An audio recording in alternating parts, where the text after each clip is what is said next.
नमस्कार। Energy meter में आपका बहुत बहुत स्वागत है। आपका साथी मैं हूं हर्ष शर्मा। अमेरिका में स्टॉक बढ़ने और मांग में कमी की वजह से घरेलू बाजार और विदेशी बाजार में कच्चे तेल में लाल निशान में कारोबार होता हुआ देखा जा रहा है। एमसीएक्स पर क्रूड में 6,300 रुपये के नीचे कारोबार हो रहा है। वहीं अमेरिकी ऊर्जा विभाग के मुताबिक पिछले हफ्ते अमेरिका में कच्चे तेल के स्टॉक में 4.6 मिलियन बैरल की बढ़ोतरी देखी गई है, जो कि अनुमान से काफ़ी ज़्यादा है। अमेरिकन पेट्रोलियम इंस्टीट्यूट ने भी स्टॉक में बढ़ोतरी की रिपोर्ट जारी की है। वहीं दूसरी ओर अगर आप यहां पे आज यानी शुक्रवार के कारोबार की बात करें तो नेचुरल गैस की कीमतों में जोरदार तेजी देखने को मिल रही है। अमेरिका में नेचुरल गैस के स्टॉक में भी भारी गिरावट दर्ज की गई है। ऐसे में कच्चा तेल और नेचुरल गैस में क्या करना चाहिए, इसका आउटलुक क्या है, किस तरह की ट्रेड लेनी चाहिए, तमाम मुद्दों पर बात करने के लिए हमारे साथ ट्रेड बुल्स सिक्योरिटीज के senior commodity research analyst Bhavik Patel ji हैं। आपका बहुत बहुत स्वागत है द बोनस प्लेटफॉर्म पे सर। नमस्कार जी, thank you for having me on the show. जी, तो मेरा सबसे पहला सवाल आपसे ये कि अमेरिका में कच्चे तेल के स्टॉक में बढ़ोतरी देखने को मिली है यहाँ पर, अब इसका इम्पैक्ट कीमतों पर किस तरीके से पड़ेगा? आज हमने देखा कि जैसे कल इन्वेंट्री बढ़ के आई है तो मार्केट में थोड़ा दबाव जरूर से आया है। जैसे मैंने बताया कि आई थिंक मार्केट अगर देखे तो डायरेक्शन ढूंढ रहा है। ये हफ्ते देखे तो नीचे 6150, ऊपर अगर देखे तो 6350 पे नैरो रेंज में ही ट्रेड कर रहे हैं, जहाँ पे फंडामेंटल अगर देखे तो न्यूट्रल, ये थोड़े पॉजिटिव है थोड़े नेगेटिव है। बट मुझे लग रहा है अभी मार्केट ज़्यादा इन्वेंट्री पे फोकस कर रहा है, उसकी वजह से वेरी शॉर्ट टर्म में लग रहा है कि कच्चे तेल में थोड़ा जो दबाव है वो बरकरार रहेगा। ठीक है, कच्चे तेल में दबाव बरकरार रहेगा, यहाँ पर सर की सलाह है। अच्छा भाविक जी, एक चीज़ और है यहाँ पर, क्योंकि वैश्विक अर्थव्यवस्था में कमजोरी देखने को मिल रही है, क्योंकि देखिए डिमांड नहीं जनरेट हो रही है, वो इम्पैक्ट दिख भी रहा है और सिर्फ भारत नहीं, दुनिया के कई देशों में इस तरह की चीज़ें देखने को मिल रही है और एक चिंता का सबब भी है यहाँ पर। ऐसे में आने वाले दिनों में आप कच्चे तेल की डिमांड को लेकर क्या देख रहे हैं, क्या नज़रिया है आपका, कैसी रह सकती है? जैसे ट्रम्प अभी अगर टैरिफ जिस हिसाब से रख रहे हैं, इस हिसाब से तो लग रहा है कि डिमांड जो है वो और कम होगी, क्योंकि जो वर्ल्ड इकोनॉमी है वो थोड़ा और श्रिंक होगी। जी।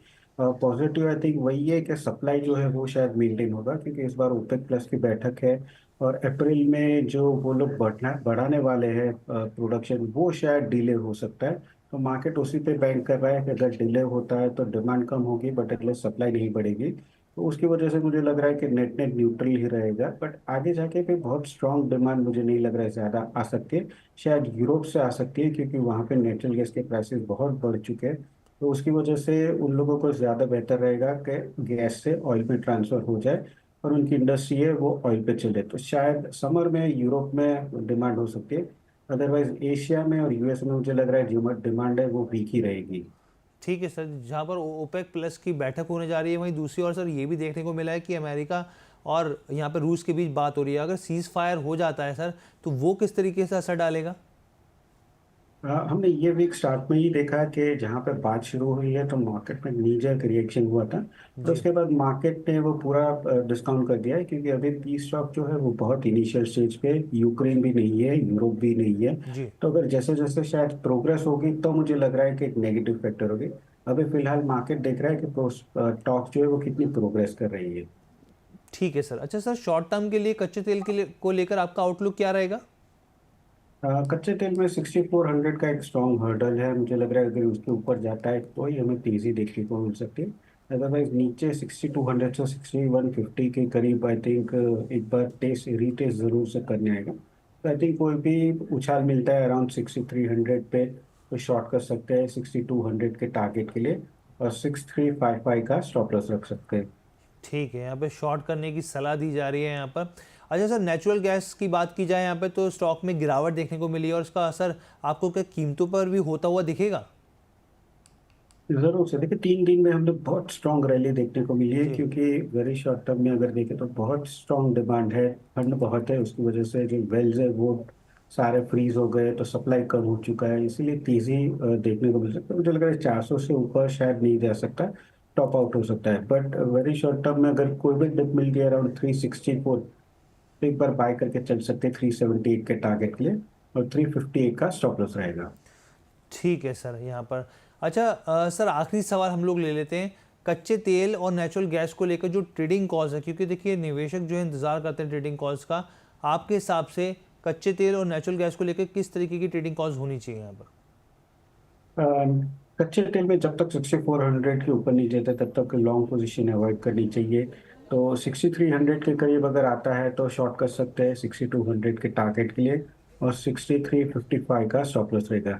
कच्चे तेल में सॉरी नेचुरल गैस में मुझे लग रहा है कि डिप मिलते हैं अराउंड 364, तो बाई करके चल सकते हैं 378 के टारगेट के लिए, और 358 का स्टॉप लॉस रहेगा।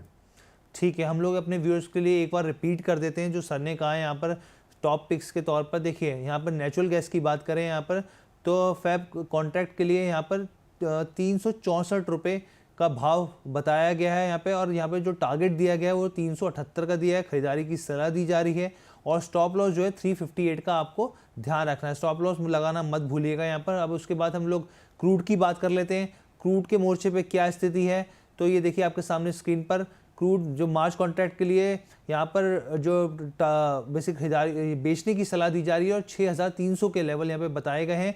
टारगेट जो है वो 6200 का है, स्टॉप लॉस जो है वो 6355 का दिया जा रहा है। तो ये दो जो क्रूड और नेचुरल गैस के ऊपर टॉप पिक्स ट्रेड बुल्स की तरफ से भाविक जी की तरफ से दी जा रही है। तो भाविक जी बहुत बहुत धन्यवाद, आपने अपना कीमती समय दिया, हमें पूरा घटनाक्रम समझाया, और जियोपॉलिटिकल को लेकर किस तरीके से क्रूड का और नेचुरल गैस की कीमतें इंपैक्ट हो रही हैं, किस तरीके से ट्रेड लेना चाहिए, तमाम सवालों के जवाब दिए। बहुत बहुत धन्यवाद आपका। Thank you. जी, और हम लोग अपने व्यूअर्स को बता दें, देखिए बहुत इंपॉर्टेंट चीज़ होती है एनर्जी मीटर जो है ना, ये अपने आप में बहुत बहुत बड़ा टॉपिक है ये, क्योंकि ये सीधा आपकी जेब पे इम्पैक्ट डालता है। पूरी दुनिया भर में जो भी घटनाक्रम होंगे, क्रूड और गैस, ये सीधा इम्पैक्ट करते हैं महंगाई के ऊपर। तो इस चीज़ को आपको बहुत ध्यान से समझना चाहिए, और किस तरीके से ये सब चीज़ें रिएक्ट करती हैं, जियोपॉलिटिकल किस तरीके से कनेक्ट है इन सब चीज़ों से, ये हमारी पूरी कोशिश रहती है शो के दौरान आपको बताने की। कैसी लगी आपको ये पेशकश, कमेंट करके ज़रूर बताइएगा। बहुत बहुत धन्यवाद।